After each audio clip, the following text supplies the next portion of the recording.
You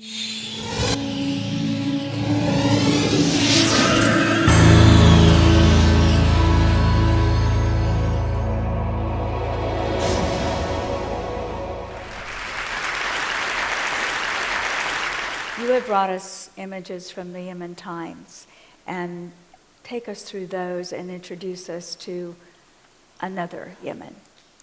Well, I'm glad to be here, and I would like to share with you all some of the pictures that are happening today in Yemen.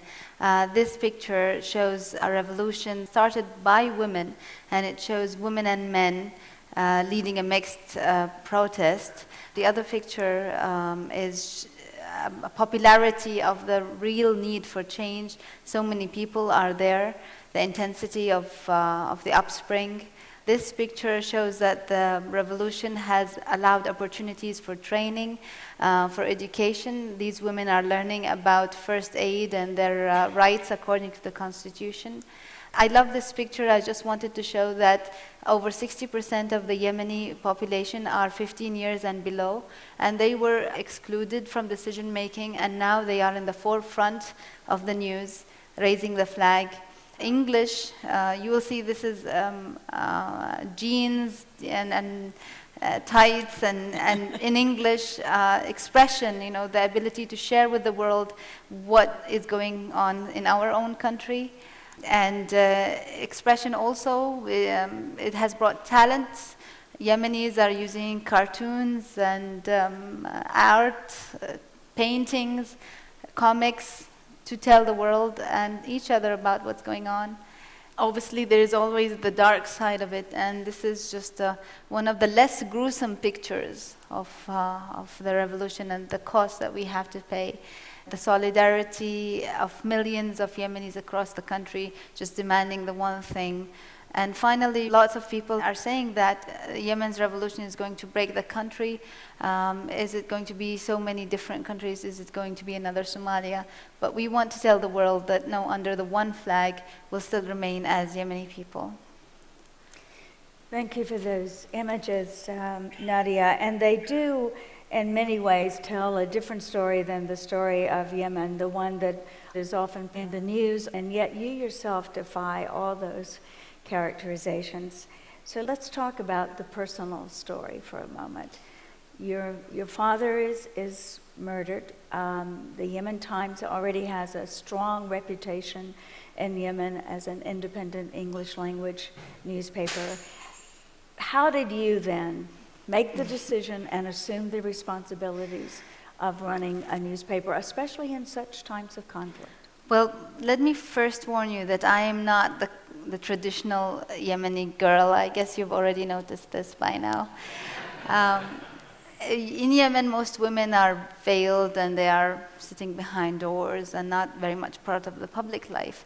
But there's so much potential. I wish I could show you my Yemen. I wish you could see the Yemen through my eyes. Then you will know that there's so much to it. And I was privileged because I was born into a family. My father would always encourage the boys and the girls. He would say, we are equal, and he was such an extraordinary man.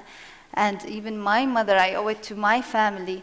A story, I studied in India, and in my third year I started becoming confused because I was Yemeni, but I was also mixing up with a lot of my friends in college, and I went back home and I said, Daddy, I don't know who I am. I'm not a Yemeni, I'm not an Indian. And he said, you are the bridge. And that is something I will keep in my heart forever. So since then I've been the bridge, and a lot of people have walked over me, but I don't think so. But it just helps tell that some people are change agents in the society. And when I became editor-in-chief, after my brother, actually, my father passed away in 1999, then my brother until 2005, and everybody was betting that I will not be able to do it. What's this young girl coming and showing off because it's her family business or something? It was very hard at first. I didn't want to clash with people. But with all due respect to all the men, and the older men especially, they did not want me around. it was very hard, you know, to impose my authority. But a woman's got to do what a woman's got to do.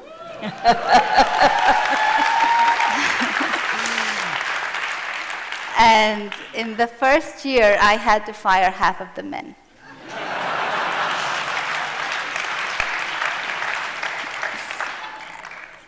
Brought in more women, brought in younger men, and we have a more gender-balanced newsroom today.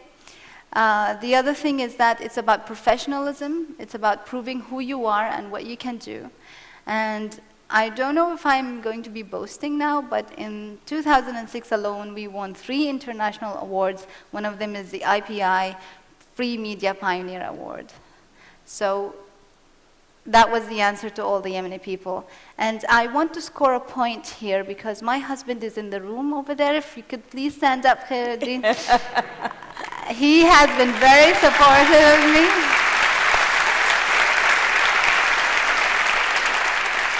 And we should point out that he works with you as well at the paper. Yes. But in assuming this responsibility and going about it as you have become a bridge between an older and traditional society and the one that you are now creating at the paper. And so along with changing who worked there, you must have come up against another positioning that we always run into, in particular with women, and it has to do with outside image, dress. The veiled woman. So how have you dealt with this on a personal level as well as the women who worked for you? As you know, the image of Yemeni women is a lot of black and covered veiled women, and this is true. And a lot of it is because of women are not able, are not free to show their face to their self. It's a lot of traditional imposing coming by authority figures such as the men, the grandparents, and so on. And it's economic empowerment and the ability for a woman to say, I am as much contributing to this family or more than you are. And the more empowered the women become, the more they are able to remove the veil, for example, or to drive their own car, or to have a job, or to be able to travel. So the other face of Yemen is actually one that lies behind the veil. And it's economic empowerment mostly that allows the woman to just uncover it. And I've done this throughout my work. I've tried to encourage young girls.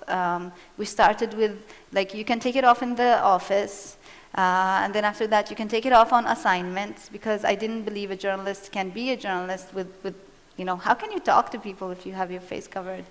And so on. It's just a movement. And I am a role model in Yemen. A lot of people look up to me. A lot of young girls look up to me. And I need to prove to them that, yes, you can still be married, you can still be a mother, and you can still be respected in the society. But at the same time, that doesn't mean that you just be one of the crowd. You can be yourself and have your face. But by putting yourself personally out there, both projecting a different image of Yemeni women, but also what you have made possible for the women who work at the paper. Has this put you in personal danger? Well, the Yemen Times across 20 years has been through so much. We've suffered prosecution. The paper was closed down more than 3 times. It's an independent newspaper, but tell that to the people in charge.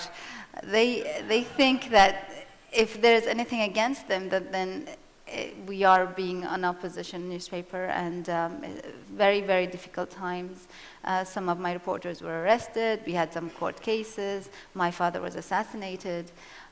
Today, we are in a much better situation. We've created the credibility. And in times of revolution or change like today, it is very important for independent media to have a voice.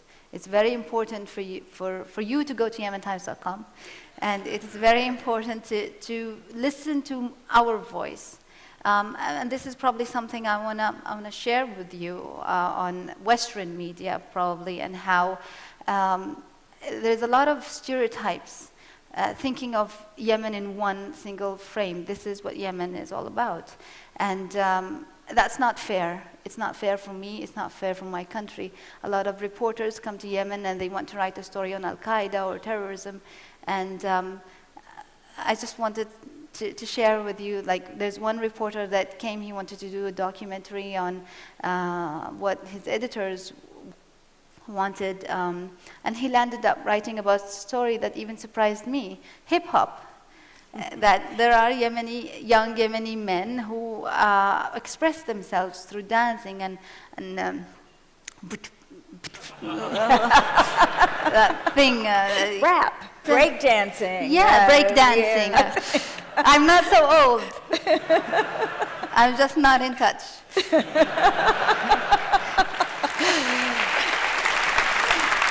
Yes, you are. Actually, that's a documentary that's available online. The video's online. It is ShakeTheDust.org. Yeah. Shake the Dust. Shake the Dust. ShakeTheDust.org, and it definitely does give a different image of Yemen.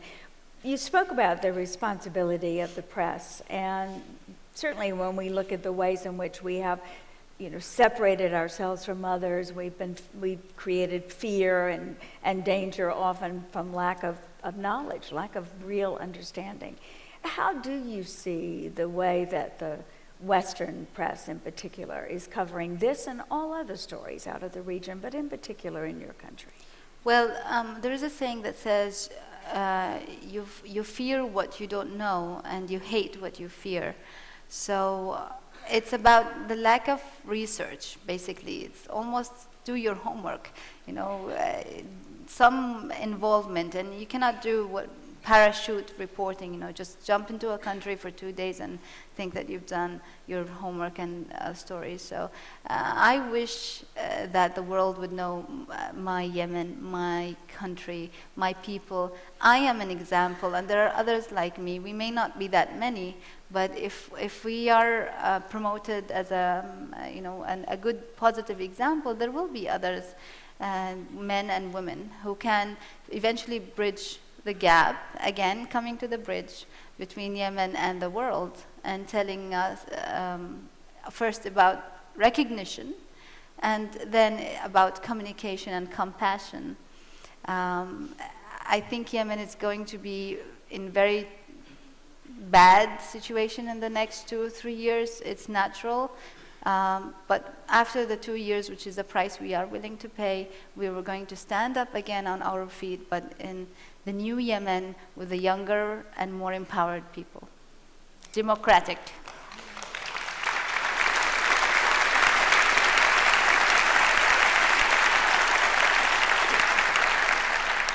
Nadia, I think you've just given us a very different view of Yemen, and certainly you yourself and what you do have given us a view of the future that Thank you. It's we my will honor. Embrace and be grateful for. Thank you. And the very best of luck to you. YemenTimes.com. On Twitter also. So you are plugged in. Yeah.